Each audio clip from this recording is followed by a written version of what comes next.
एक बार एक बहुत प्रसिद्ध चोर किसी के बंगले पर चोरी करने गया।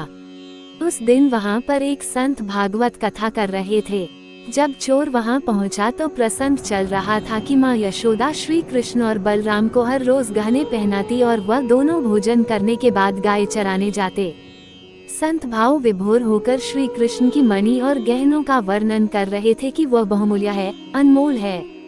चोर का ध्यान चोरी से हट गया और वह सोचने लगा कि इस संत से उन दोनों भाइयों का पता पूछ लेता हूँ कि दोनों भाई कौन से स्थान पर गाय चराने जाते हैं। मैं उनके गहने छीन लूंगा और मालामाल हो जाऊंगा।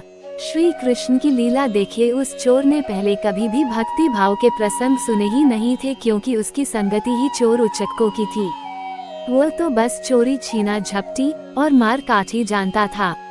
अब वह संत की प्रतीक्षा करने लगा कि कब वो इस सुनसान रास्ते से गुजरे और मैं दोनों बच्चों का पता पूछ सकूं। संत को आते देख चोर ने उन्हें चाकू दिखाया और कहने लगा कि उन दोनों बच्चों का पता बता जिनके बारे में तुम बंगले में बता रहे थे कि उनके गहनों का मूल्य तो अनमोल है। संत ने समझाना चाहा कि भाई, मैं तो भागवत कथा का प्रसंग सुना रहा था, लेकिन संत को लगा कि यह ज्ञान की बातें इस मूढ़ को समझ नहीं आएगी, क्योंकि उसके दिमाग में गहनों का ही ख्याल घूम रहा था। ऊपर से संत को चाकू का भी डर सता रहा था। संत ने जान बचाने के लिए कहा कि वृंदावन चले जाओ, वहाँ दोनों भाई सुबह गाय चराने आते हैं, वहाँ तुम उनसे मिल लेना। चोर जाते जाते संत से कह गया कि मैं गहनों में से आपको आपका हिस्सा दे दूंगा। चोर जैसे तैसे वृंदावन पहुँचा। उस समय शाम होने वाली थी। उसने लोगों से पूछा, कृष्ण बलराम गाय कहाँ चराते हैं? लोगों ने भी सरल भाव से वह स्थान बता दिया। श्री कृष्ण की माया देखिए, पूरी रात उसे नींद नहीं आई। रात भर भूख प्यास की कोई सुध नहीं। मन में एक ही उत्सुकता कि दोनों के अनमोल गहने लेने हैं।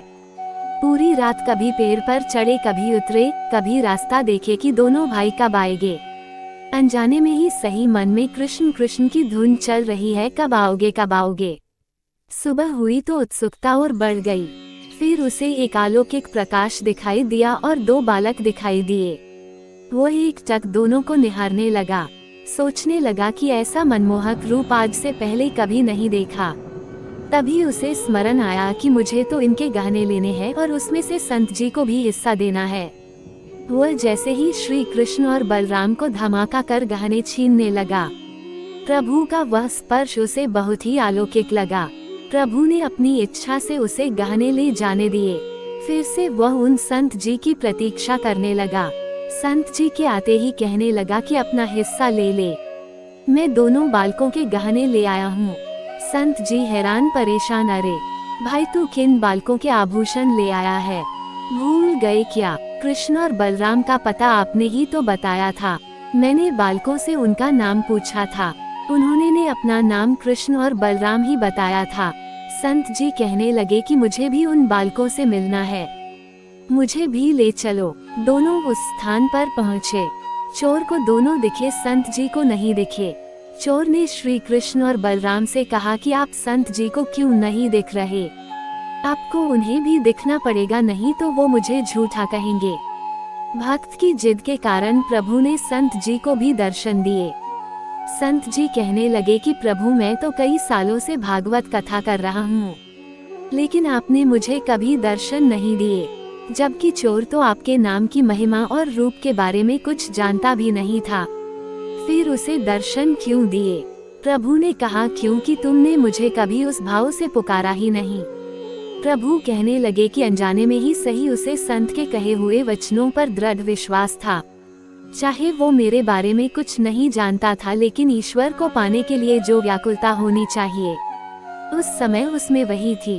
कभी पेड़ पर चढ़ता, कभी उतरता और उसके मन में मेरे नाम की ही धुन चल रही थी।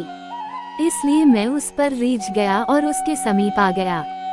संत की संगति का यही तो परिणाम होता है। अब चोर भी संत की संगति में श्री कृष्ण का परम भक्त बन गया, क्योंकि अब वह श्री कृष्ण की कृपा प्राप्त कर चुका था।